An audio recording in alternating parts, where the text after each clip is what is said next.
The Senate committee will return to order. Thank you, members.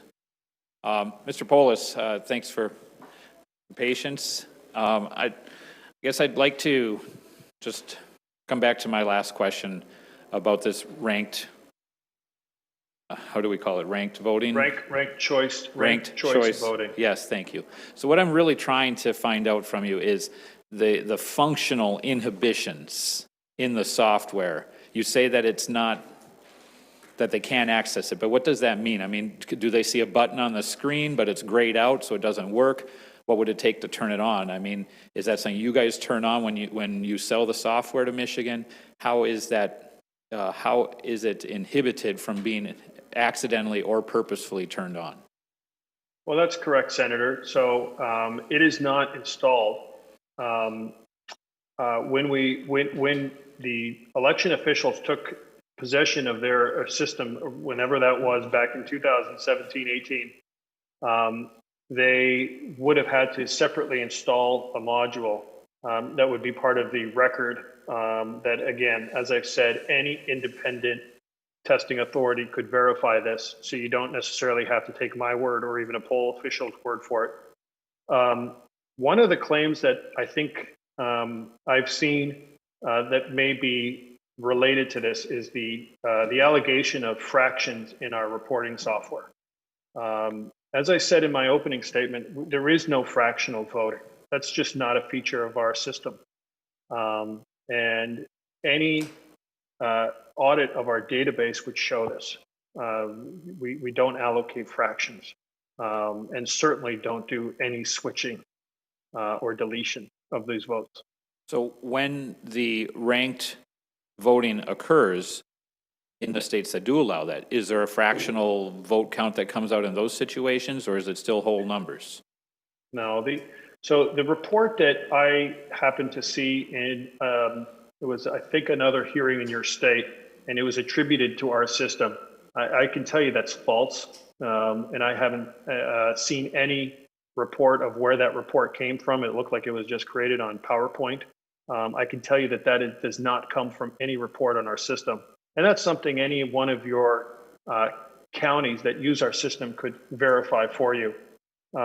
In the states that do use ranked choice voting, it is a separately installed module with separate training. And the telltale sign of whether or not it's on is you look at the ballots. So beside Senator McBroom's name on a ballot, there might be, if it's a vote for 5, there might be 4 different columns. So I could vote for you as my first choice or my second choice, third or fourth choice. The rules on this vary in the jurisdictions that use them.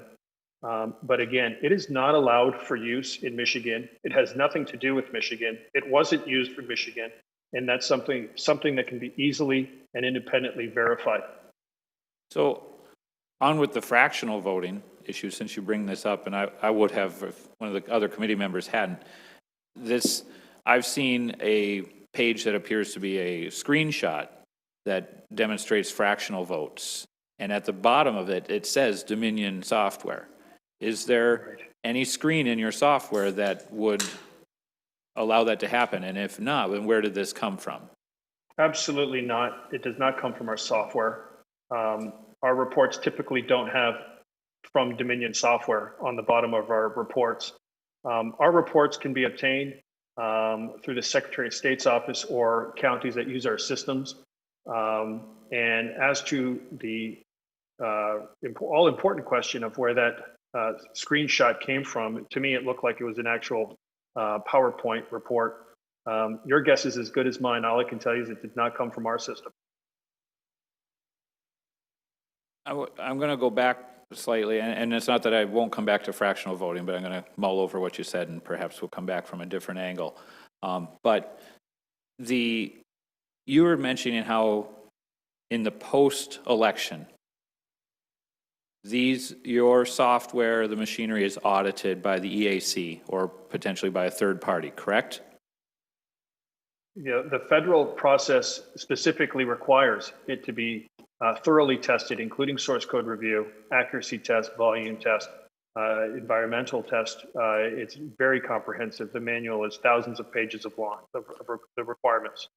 why doesn't Dominion do some of its own auditing of the systems at the completion of the election afterwards? I mean, do you come to any of the counties, take back machinery or software and reevaluate how it performed yourself? That's a great question, Senator. The whole system is designed so that no voter needs to blindly trust any individual company, doesn't need to blindly trust any individual technology or any individual poll worker. So the role of auditing and testing prior and after the system is best not done by the company that provides the actual technology in the first place.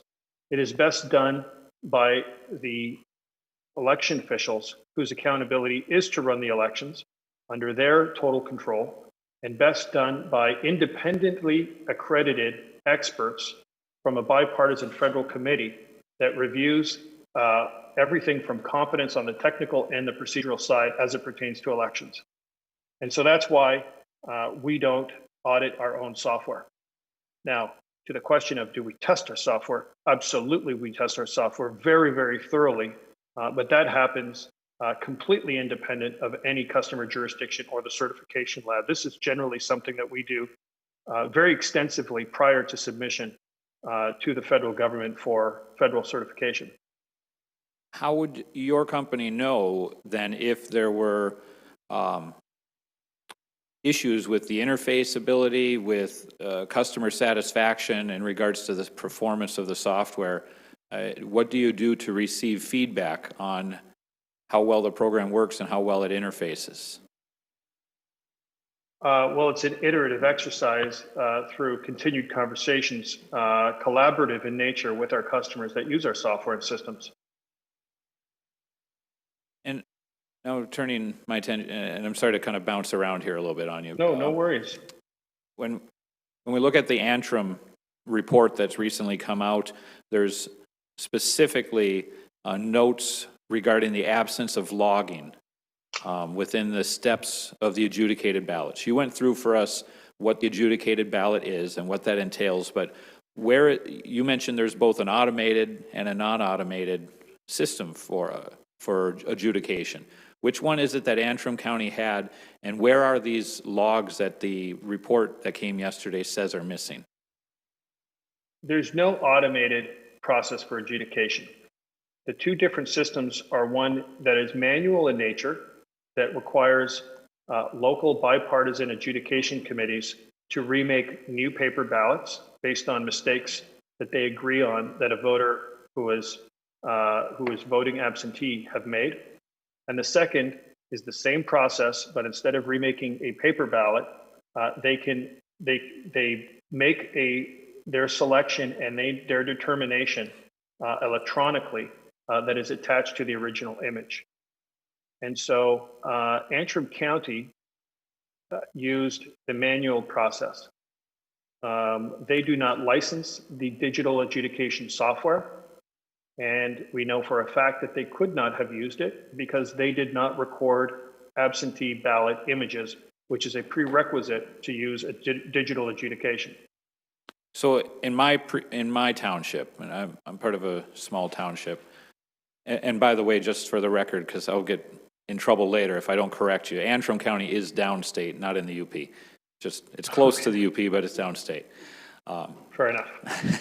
As you might have surmised, Senator, I have not been to Antrim County. It's on my to-do list to visit Antrim County. It's a beautiful place. I hope you'll get the chance. Regardless, so in my precinct, I don't see any computers there at all. I mean, there's one tabulator. And so does that mean then that if they need to do adjudication of ballots there for an absentee ballots, they're going to have a manual process then, correct? That's correct. If a place has a digital process, they would have to have a computer there that interfaced with the tabulator? That's correct. Okay. And so are those networked? Is the computer then networked directly to the tabulator on a local area network? The systems are designed to be closed networked, which means they are connected to each other in a local area network. but they are not designed to be connected to the outside world through either an internet connection or any other external connectivity device. Is there something, though, that would prohibit that from occurring?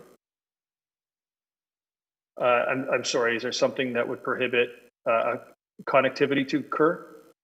Is that the question? Yeah, I mean, if the locals were to have that computer connected to the World Wide Web and also networked to the tabulator, is there something in the software that would shut things down at that point? Would it continue to operate?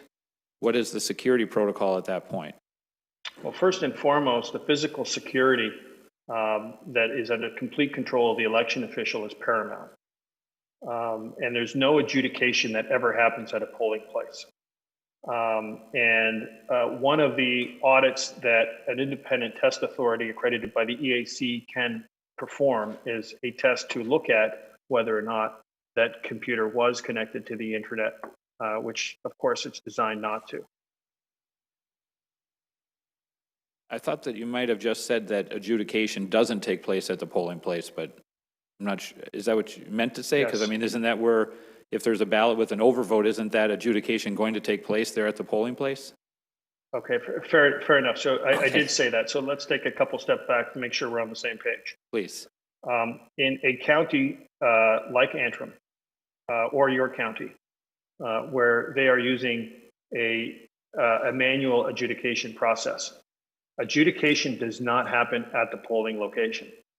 Adjudication happens only as it pertains to absentee ballots that are received at whatever location that county may be processing the absentee ballots that come in. So the county runs their independent process in verifying the absentee ballots that come in, verifying voter eligibility per whatever rules they have, and then the ballots are then processed, usually, and to my knowledge, exclusively at a centralized location that is physically controlled by, in every respect, by the local election officials.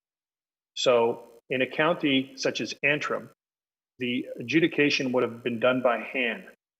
Any paper ballots that needed to be adjudicated would have been done by taking a problem ballot, if there was agreement by the adjudication board, and taking a brand new blank ballot and making the marks that the panel agreed to.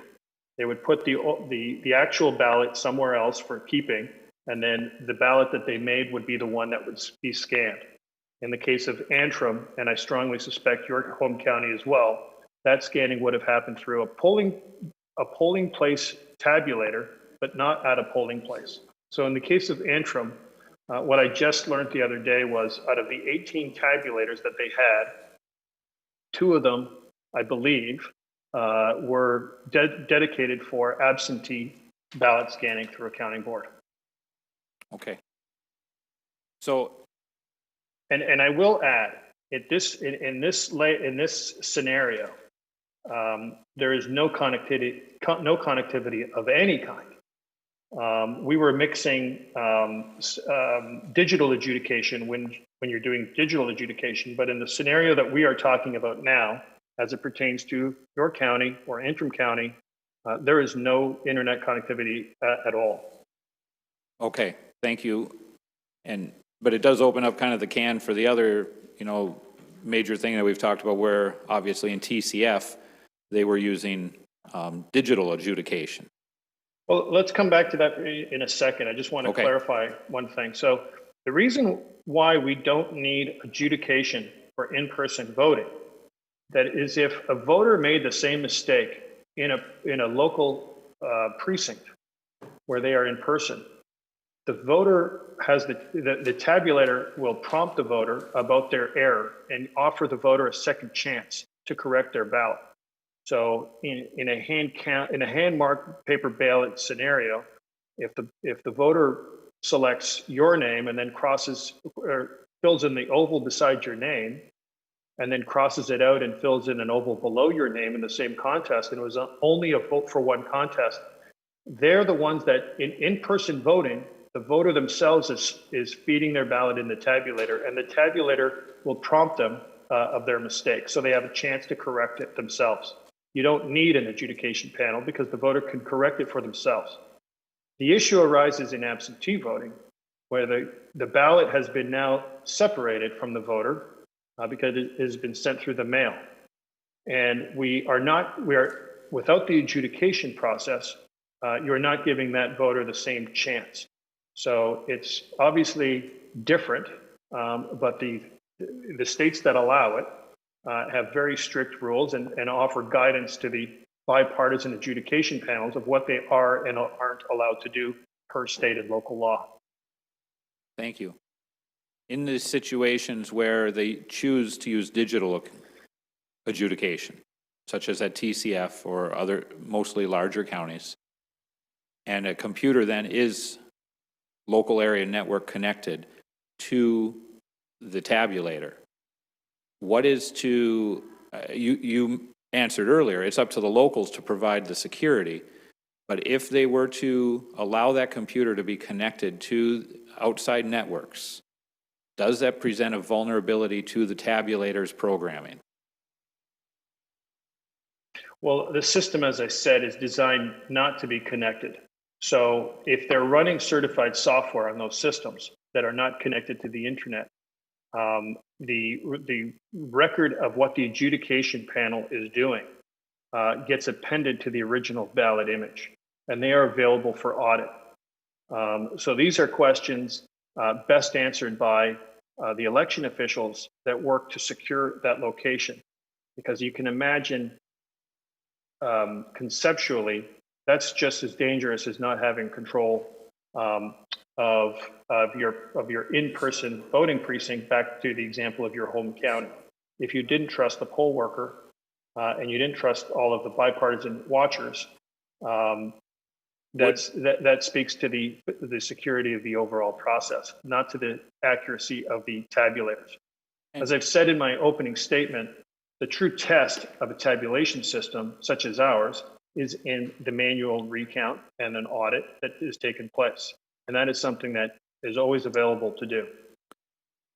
And I guess what I'm trying to come back to, because I started off with this question about logging of security. And so would outside manipulation, if somebody had these things connected, and obviously that's not the case in Antrim County, but potentially, possibly the case in other counties, would those security logs represent if somebody were to attempt some manipulation? Well, certainly not. I don't think so. That's really a question for election investigators. I'm not aware of anything that has been found to be credible. But as I said, this really is a question for the officials that control the physical custody of the ballots. Our machines are responsible for the accuracy in regards to counting the paper ballots, and that's exactly what they do.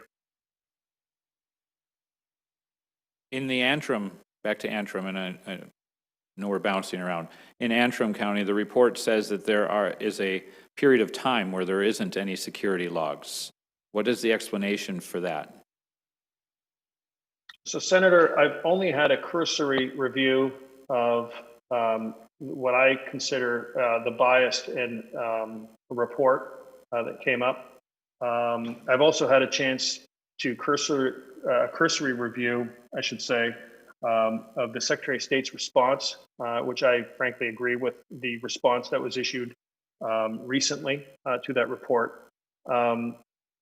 As I've mentioned earlier, Dominion did not program Antrim County. We have no access to their systems. We are still not in possession of any of the logs or any of the databases or any of the election material from Antrim County. And so, as I said, a lot of the arguments were incomprehensible to me, but then again, I haven't seen any of the files, so I can't comment on what it is they're looking for, other than I know some of the conclusions were wrong and false. Okay. Senator Tice has some questions.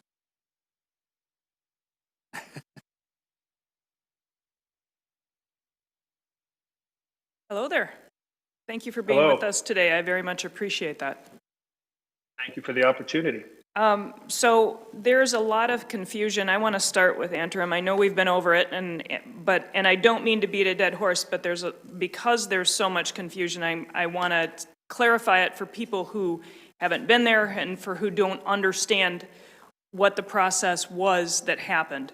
So when a clerk is getting ready to do an election, she's bringing in all of the information for all of the things that are going to go on the ballot. And there's a lot of things, and it's unique all the way down to the precinct, because we have precinct delegates. So it goes all the way down to that level. And so it's very, very specific. And so they get all of that information, and then they lock the election. And that's when the ballots can start to get printed and all the testing can be done. And at the point that it was locked, there was a realization, and you spoke to this, correct? That there was a candidate that they found that was left off. You said it was a school board member. I thought that she had testified that it was a township, or no, a village trustee, but not sure which it was. Anyway, it was. Could very well be correct. I'm not sure on exactly what was. All I know is the programming changed on. Correct. On ballots that affected 3 precincts. And I thought maybe there was something else like a millage or something else too, but nonetheless, it would have changed the format of the ballot once they were reprinted. It would have looked different even. There would have been additional information on the ballot that hadn't existed there previously. So for that particular precinct, it looked different. Would that have affected outside areas beyond that precinct such that all of it needed to be reprogrammed? My understanding was it did. Is that true? So the entire county needed to be reprogrammed for the tabulators, not just the one precinct. Is that correct? Sure. Well, I'll try to answer it this way. You're correct when you say that the election was locked. My understanding is that was sometime in September. And the ballots had PDFs generated for final sign-off by county officials. And once that sign-off occurred, ballots were printed. And I believe the ballots were then in custody of the county. Mm-hmm. Whatever the change is, whether it was a candidate or an addition of a contest, to the best of my understanding, the change, as it would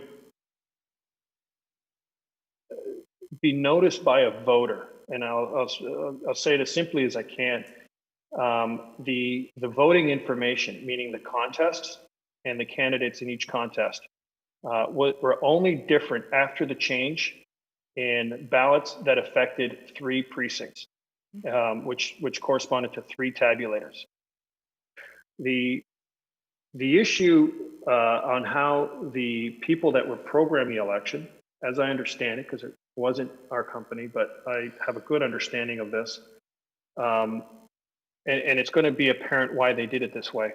They updated the election project to correctly identify what the extra candidate, the extra contest, whatever it was.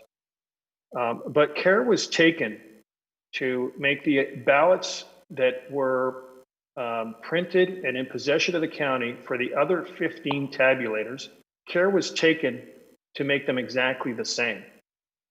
And the way there's a good reason for that. This feature exists because a lot of jurisdictions have the requirement where there might be a last minute court order to remove a candidate or to add a candidate, and it's simply impossible to reprogram thousands of machines overnight from 11 p.m. to 7 a.m. So this is why the feature exists. In this case, it was deployed to save the ballot printing of what was already in possession. So again, best of my understanding, they only really had to destroy ballots, the blank ballots that were set to go for 3 tabulators, and they only reprinted the ballots associated with the change. Now, where the error happened was as I said, there was 2 different human errors that were compounded by the way that it was programmed. So the first error, there was instructions given, as I understand it, to reburn all 18 memory cards for each of the tabulators. I don't think this happened. So that was the first mistake. She testified that it did not. Right.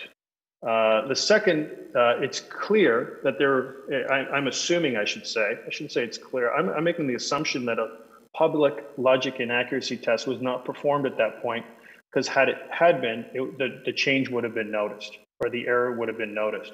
So specifically, to the best of my knowledge, of the 18 machines, some were running September project and some are running October project, and some of the ballots were September ballots and some of them are October ballots. So a couple things. Normally, if programmed in a usual way, the September memory cards would not have been allowed to be uploaded into our results and tally application. And this is the part of the application after the memory cards get securely transmitted, often with a sheriff, back to the central location, and those cards are uploaded, and the results are compared to the actual printout from the tabulators. So normally the September cards would not have even been allowed to be uploaded, but because the care was taken to make this allowable, they were. And so all 18 cards were able to be uploaded into the results and tally module. And that's where there was an error in the unofficial report. So as I mentioned, that's a very big reason why we do Canvas, or why election officials do Canvas, because that's where this was noticed, identified, and corrected long before results were made official. So you've testified to all of this, but what you're doing is getting into the excruciating detail and making it extremely difficult to see the bigger picture for the people who are not accustomed to the detail of the tabulators. What I'm trying to do is to provide a picture for what this looks like from the voter's perspective and then from the outcome perspective. So without the proper programming and without the proper ballot, if I go in and feed that into the tabulator and the ballot that goes in is not the ballot that it expects to receive based on programming, then I'm going to have an outcome that is not an accurate outcome, because the ballot isn't the accurate ballot that it's supposed to have, right? So we've added a contest. We've shifted stuff around. We're using September instead of October. There's something different with respect to it than it is expecting to receive. This isn't a Dominion thing. This is a programming thing. And so I'm trying to wrap my brain around what that would look like on the outcome perspective and how that would affect the numbers, because I'm feeding in one thing and it's trying to tabulate on something completely different. And I know that your system wouldn't allow this, but if I were to take something from precinct 8, walk it over to precinct 6 and feed it in, stuff wouldn't be in the right place. It wouldn't have the right questions on the ballot. And so as it tried to tabulate it, it would attribute the wrong numbers to the wrong things, assuming it would take it, of course. And then I'd have the wrong numbers in the wrong place. It seems to me, in my non-election brain, that that's similar to what happened here. If you step out of the detail and you look at the frame, you look at the outcome, is that... I think I understand, and I apologize for getting into the weeds. I'm accused of that quite often, actually. But if you look at it from a 30,000-foot level, from the best of my understanding, we have some tabulators that were programmed for September that were fed September ballots. And we have some tabulators that were programmed for October with October ballots. As long as the October ballots were read by the October memory cards and the September cards were reading September ballots, the result taped from the tabulator would be correct. And I believe this is exactly what happened. To the extent that there was one location and one tabulator that was using a September memory card with October ballots, and it had this extra person or contest, that is, there wouldn't be any changes to the top of the ballot contests, but there very well may be a change to the affected race. And to my knowledge, that's precisely why the Secretary of State's office, together with Antrim County officials, are working to do a 100% audit on the presidential race to confirm that the results on the tape actually match 100% the results of the paper ballots, which of course had been securely stored under the custody of the local election officials. So that is not my understanding of how that whole process worked, and it doesn't, the numbers that we saw should not have been affected at the top of the ticket for stuff that was going on at the bottom of the ticket. Now, what I had in my head for how that happened is you've just completely come back with something different than what I expected to hear. So can you explain to me how the top of the ticket numbers would have been affected by bottom of the ticket changes with what you just told me? Okay. So we have two sets of results. We have the result tapes that are printed at the poll at the end of the election at polls close. And that is a thermal tape that has the results in the tally and the number of ballots that correspond to the number of ballots in the ballot box. Mm-hmm. We're good on that. So we call those tabulator results from the printout. Then we have the centralized computer that is designed to amalgamate and tally the results from all of the 18 tabulators together in a way that it can be reported easily from the county to, let's say, the Secretary of State's office or the media. So what I just said is in particular regards to the tabulator results. This is the printout that happened. There was multiple printouts at the close of poll at the end of election day. One was posted publicly in whatever building each tabulator was in. Multiple copies would have been handed out, and we have those results. And as long as September ballots were fed into machines that had memory cards programmed from the September project, those results will be 100% accurate. And as long as the tabulators that featured the cards from the October programming had October ballots fed through them, those tapes would be 100% accurate. When those cards then got driven in to the central location and they were inserted into a desktop computer, our tally server that the county has in their sole possession and control. The September cards should not have even been allowed to download the results if it was programmed in a regular way. The only way, and this is what confounded the two human error issues. Because the programming was allowed to accept on the back end, on the tally computer, that tally computer was instructed to read cards from the September project and the October project. And that is where the reporting error from the night of the election through to the next morning at some point, that is where the results were very off, because that database was expecting structures in different ways than they actually were given on those memory cards. And that is what confounded the problem. So the results were never validated, they were never certified. And that is exactly the process of Canvas and why they were caught the day after.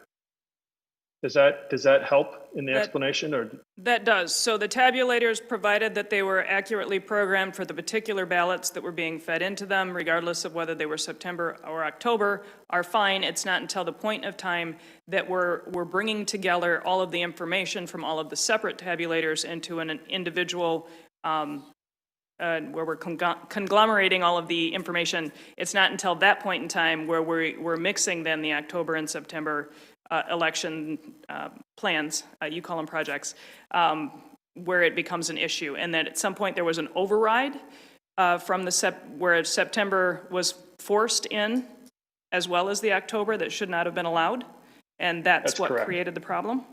Okay, thank you. And, That does help. and I will add that we are confident that the top of the ticket, so the presidential race, was not affected on the tabulator results, the tapes from the 18 tabulators. But of course, this is going to be, the recount will be the ultimate judge of that. So yes, thank you. That's good.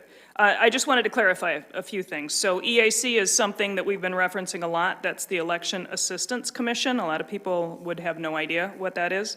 Correct. When you are talking about whether or not the clerk would choose to download different aspects of the software that's available, like ranked choice. I know we've been beating the dead horse, but let me keep going here for a second.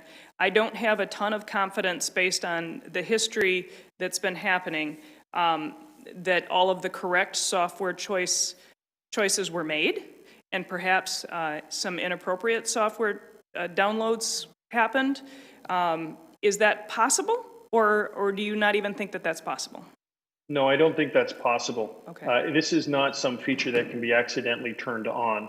It is a distinct module that starts with the election definition, and that leads to the way the ballot looks. So this is not some feature that can accidentally be turned on.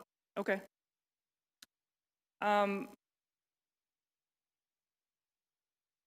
So that also helps me with some of the issues that I was wondering, because I was thinking that when the clerk realized her issue and there was no longer anybody there, would she have manually had to adjudicate the ballots because everybody had already left? But you're saying no, they could have gone, in fact, just with the tabulator tapes and counted them that way, but now they're going back and doing a manual to compare the tabulator tapes and the numbers to the manual ballots. You've confused me on that one. Are we specifically talking about Antrim County? Yes, just Antrim right now. So again, any adjudication would have happened only on the absentee ballots that were mailed in. Well, So it was my perspective that because this election had happened and then she realized her error after that, when these ballots had already been fed in, that something else would have had to happen, but you corrected me on that, so thank you. Yeah, again, Antrim County did not and could not have used digital adjudication. Got it. And the manual adjudication would have been done Only prior to her closing the polls on the two tabulators that ultimately printed out a results tape. Okay, thank you. And I want to shift a little bit. I want to clarify something. You keep talking about the bipartisan watchers for things that are ongoing. They're not always available in all areas, in all places. And in some places, they're easier to find than others. And so part of the issues that we're dealing with as an oversight committee is they weren't always available in order to make sure that everything was done in the forthright manner that you describe. And that's not your problem, but that is, it doesn't always happen that way. And we want to make sure that it does. Do you, so you have equipment that's the tabulators. Do you guys also provide the high-speed tabulators? Yes, we do. All right. They don't have, do they have a box that the ballots go into also, or are they accessible to you at both the beginning and the end of the scan? Well, they're never accessible to Dominion staff. I'm sorry, to the yeah. person handling them. Right. They're accessible. They're always accessible. So any high-speed scanner, the way it works to get a high throughput speed, usually has a U-shape scan head to minimize the frequency of jams, especially with ballots that have been folded and passed through the mail twice and handled by a number of different individuals. So the ballots, there is an incoming tray and an outgoing tray. Okay, that makes a lot of sense to me. I may have some, Further questions later, let's see. I did want to ask if we could get from you, because you referenced the contracts and you're not sure what we have contracts with. I don't want the details of your contracts, that's between you and whomever you contract with, but I would like to know with whom you have contracts for our state. So I know you do with the state of Michigan, obviously Antrim County, but if we could get that information, that would be helpful. Yeah, so I don't think we have a contract with Antrim County, but we will certainly get that for you, Senator. It could be that our counties are contracting with the state in order to have access to that too. That's possible. And then you said the on-site technical support is part of the contract generally when it happens. I wouldn't say generally. It's definitely not out of the norm. It's just in a lot of places, it's a regular part of our process. Okay. Thank you very much for your time and patience with me. I appreciate it. No, thank you. Thank you, Senator Tice. Senator McDonald. Thank you, Chair McBroom. Thank you for being here. I'm going to go back to some of the technical questions, if you don't mind. Can you tell us what programming language is used and if it includes any database system? Not off the top of my head, but that's something certainly I can get for you. Okay, I would appreciate that. Can you walk us through the business logic of what happens when a ballot is processed? For example, if a database record is created or they are simply updating a counter. In the case of our polling, our precinct tabulator, every time a ballot is fed through the machine, there's a number of checks that the software goes through to identify the ballot being a legitimate ballot and a ballot from this election. And then it goes through the processing of the ballot, and then everything, of course, is logged and saved. So to your knowledge, is it possible for somebody to change a record value either locally or remotely? No, to my knowledge, it's not. And even if it were, there certainly wouldn't be able to do it undetected. So it wouldn't leave like a log entry if it was possible? Would it leave any trail? It would leave a trail. There would be a mismatch from the other card, and there's several checks and balances in the machine that can identify whether or not such a thing happened, which of course I don't think it can. Okay, thank you. And this has become a big issue. Do you have any knowledge about the SolarWinds breach? Are you familiar with Very this limited. at all? Because all I know is that we don't use the SolarWinds Orion package that was the subject of the DHS report from the 13th, I guess, yesterday.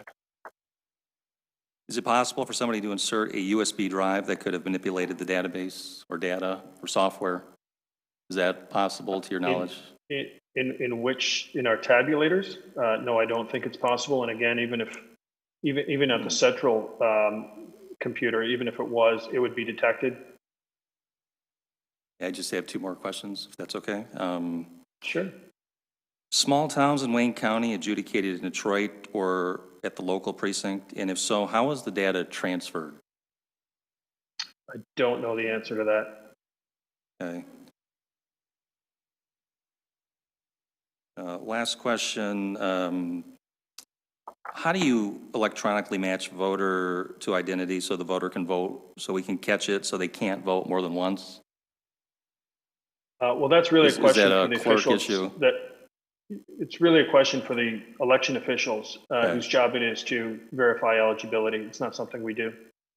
Okay, yeah, I just thought I'd check that. Okay. I may have more questions, but for now, thank you. Thank you so much. Thank you. Thank you, Senator. Mr. Polis, I'm going to go back to a question that I've hit from a couple of different angles before, but I just want to be really clear that we're talking on the same wavelength here. Whether it's at TCF or a facility that uses digital adjudication, where they have a tabulator connected in a closed network to a computer, if by accident or intent that computer is not secured properly and is also connected to a network, a wider network, is it possible for someone to maliciously and unknowing, without us knowing it, hack into the tabulator and alter the results? No, I don't think that's possible. But again, even if it were, it would be detectable. Can you share with us how it would be detectable? What are the assurances that we can have to that? Well, what I would recommend would be an independent test authority to do the analysis from everything on looking at all of the structures in the audit logs of that computer and perform the battery of tests that they do. And I know that they offer this as post-election services to election officials in all across the country, and verify definitively whether or not such a thing happened. Does the software is it your design within the software that Dominion designs to keep security logs that would flag unauthorized alteration of the code? Yes, absolutely. And there's also ways for election officials to check that. And with every ballot scan that we do when we're talking about digital adjudication, we actually have a audit mark appended to a version to the saved ballot image that can show to any concerned citizen, any voter, a clear understanding of what the ballot was that was scanned and how the tabulator interpreted that. What's the how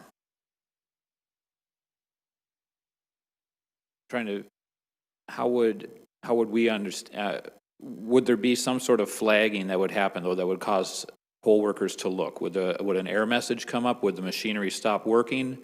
Or would this only be caught if somebody were to perform an audit? Oh, the machinery would stop working, and you could always check by going through the audit marked images of the ballots that were scanned.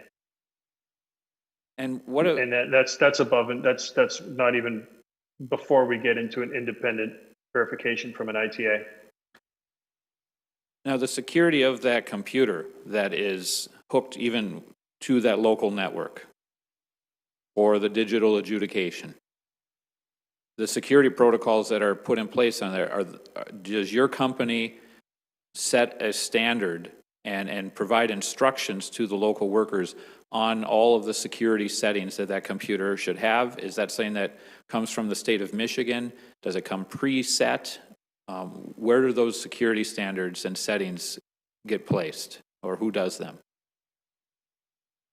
Well, all of the settings that are allowable for use as part of a federal certification are specifically specified in that certification.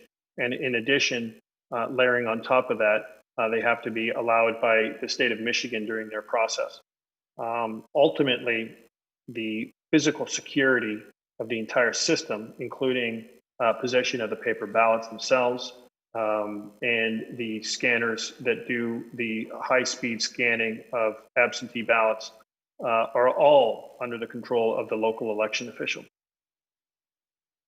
What can you tell us about the various documentaries, news reports, and other things, both right now, contemporary, ones that I've seen from even 10 years ago, that show university professors and professional hackers demonstrating how quickly they're able to compromise election tabulators? Yeah, it's a great question, Chair McBroom. If you're referring to, for example, the one that I'm familiar with is, I think, the 7-minute hack. The researcher, the professor from, I believe, Princeton University, that originally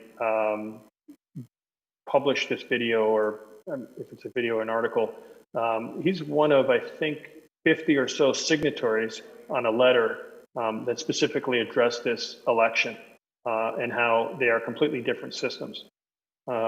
So I have seen some of these videos that you're referencing. They reference legacy systems that were developed and installed prior to the EAC's VVSG 2005 standards. And they certainly were designed and deployed prior to a lot of the rigorous standards that we see across the states, specifically California certification, New York certification. And ultimately, I keep saying this: paper, paper, paper. The 7-minute hack, the databases on the old Access or whatever system that they were using back in 2000 didn't feature voter verifiable paper ballots. At the end of the day, you have to ask yourself, were the ballots securely stored, and you always have a copy of them, and they're distributed at your local counties under lock and key and sealed. That is, at the end of the day, how you can trust your election.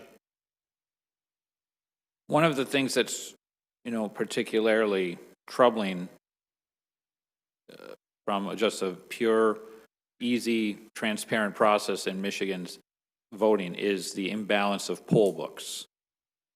And I understand that, that imbalance is not necessarily because of software or equipment, but is usually attributed to the poll workers and the handling of the ballots. But is that imbalance something that Dominion looks into, and in its post-election work and, would you say, autopsy, does Dominion look at the imbalance of poll books and discuss with your customers whether any of that has to do with the tabulators and the software? Chair McBroom, that's really a question for the election investigators, both at the county, at the state level. So again, I'm not aware of anything that has been found to be credible. As I mentioned in my opening statement, we really, our part of the process is very limited to providing tabulation technology so that poll workers can use that technology to accurately count paper ballots, which is what they do. Senator Tice says she has a to-the-point question there. Please. Just with respect to the poll books, I believe the entirety of our electronic poll books were designed by Michigan for Michigan and are unique to Michigan. They have nothing to do with Dominion. Okay, thank you, Senator. I'd like us to take Just a few touch-up, and I won't go any further, then we can take a break. if you want to take a few quick questions, then we'll take a break, and then I think we'll be able to wrap up. Okay. Thank you, Senator Lucido. Thank you so much, Mr. Chairman, and this is interesting. I'm having a good time with this. It's hard to understand it, but does Dominion have any way to remotely access any of the information on any of the equipment or have remote access within the machines themselves? No. So there is no modem at all in these machines? The only modem is the one that I described, that has a very, very particular function on the precinct, and we do not have access to it, and nor can we modem into that machine. Does anybody have access to the best of your knowledge? No. Okay, but it has a what is it they call those, USB port on the machine. I saw it myself, right? What's the USB port?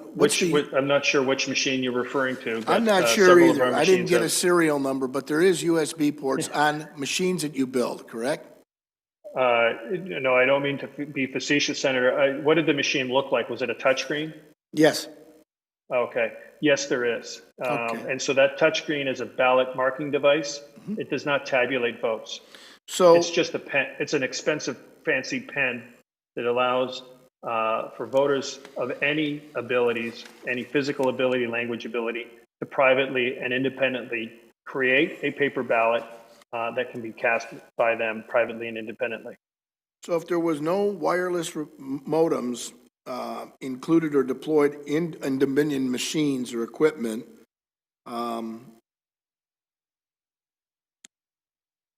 could someone, let's say a hacker, that's the best way I can say this, connect a modem to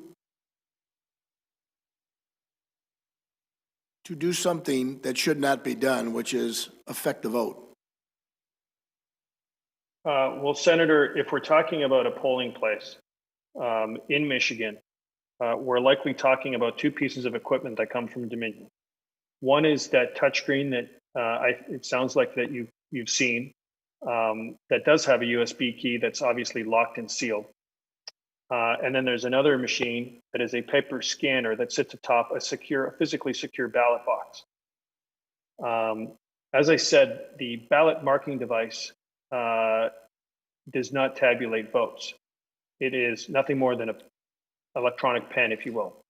A voter interfaces with that ballot marking device, but at the end of it walks away with a piece of paper that has a clear written summary of who that voter voted for. And that is the chance that the voter has to physically hold their ballot and to review their selections prior to casting it. So to my knowledge, a hacker, if they tried to put any kind of an external device on that VMD, it would fall upon the security of both the lock and the seal. So A, we'd know about it, and B, it's part of a polling location that has physical security of the poll workers and the poll watchers. How would you know about it? You just said we would know about it, because that was going to be one of my questions. Yeah. Well, first of all, do you have some kind of election signal? officials would know about it.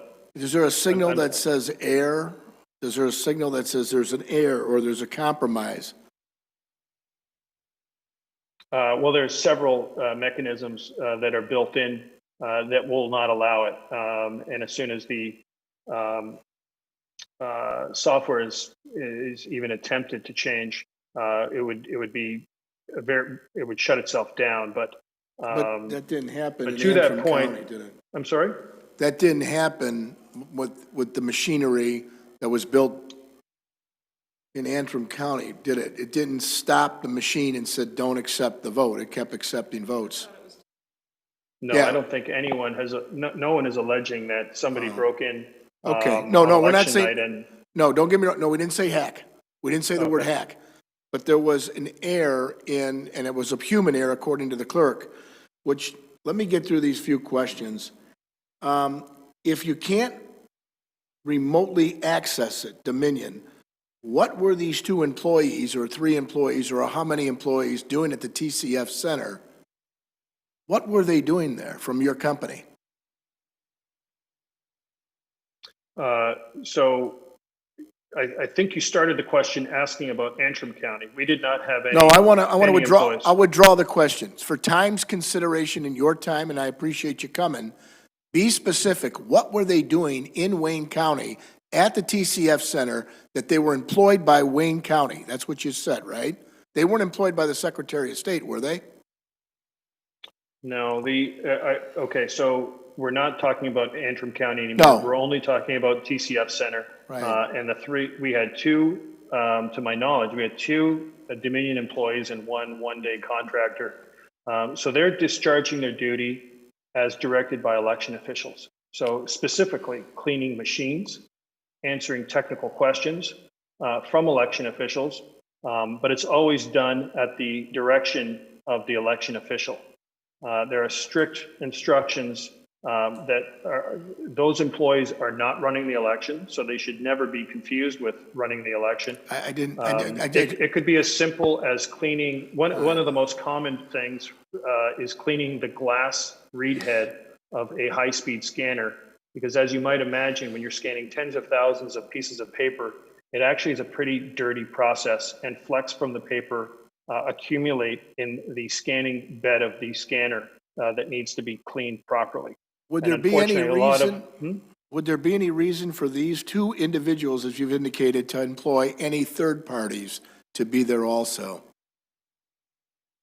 To employ any third parties? You mean contractors? Well, one of them was contractors, agents, anybody else?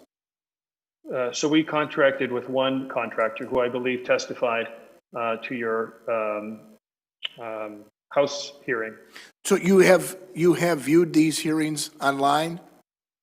I have not seen all of the hearings. I've seen snippets. I've obviously seen the testimony from the contractor, the that we hired for a day. And who was that worked at the one? TCF Center. What was the name of the contractor you hired for the day, so we have it for the record? Melissa Carone, I believe. Okay, and that was the only one that the two other contractors, or the two other employees from Dominion hired, Ms. Corona, is that correct? I believe her name was Miss Carone. So of the three Carone. people that were there, sir, two of them were employees of Dominion, and one of them we hired as a one-day contractor. Okay, and these three individuals, I'm going to ask, was there training involved with the two employees that went to the TCF Center? And was there an outline of delegation of duties in which they had when they went to the TCF Center? Meaning, did they go with, this is what the scope of work is, this is what you're going to be paid, and this is what you're going to carry out on behalf of Dominion? Right. So specifically, the contractor was hired from the temp agency. And she was, for us, one of several thousand one-day contractors. Her role was really limited to a type 1 type of technician who provides, she would have been told how to clean the glass reed heads, or at least she should have been. But really, the main job is flagging down if there's any questions in technical nature that election officials have, to flag down one of the two Dominion engineers who were there who could answer the question. Was there any tallies or any evaluations that went back to the company by these two employees from the TCF Center outlining what, if any, issues were raised at the TCF Center? Like an evaluation. I couldn't hear you. I don't know, sir. I couldn't hear you. I said I don't know, sir. Who would be the one that would be charged with that duty if you don't know? So we could get something back as far as feedback go, what they claim happened at the TCF Center. Because we heard a lot of testimony, I can certainly gather that for you. Thank you. Mr. Chairman, at this time, there was only one question. It was doing with jamming of the machine. Does the tabulators, if a machine jams, go ahead and recalculate if the vote was already counted? Are you referring to the central scanners that were at the TCF Center? I am. We heard testimony that they have to go through batches. And if the batches are not deleted when they scan and it gets jammed up, the system then will run a ballot 2 and 3 times or 10 times through. This was the testimony, Mr. Polis, that we heard. I'm asking you, because you build a machine, if the machine itself is jamming and it doesn't then tabulate, or it jams it up and somebody pulls a ballot out, how do you know in the machine if it already calculated that ballot? Yeah, I did see the testimony, and from my recollection, if there were ballots that were scanned multiple times, the audit would be off from the voter registration and the poll book records as part of the canvass process. Why don't we stop right there, Mr. Chairman? I want to pick up that end about the poll being off so that we can see the process. That sounds good to me. We'll take one last break, come back, and finish up. Thank you, Mr. Polis. The committee is great. recessed for 10 minutes. Thank you.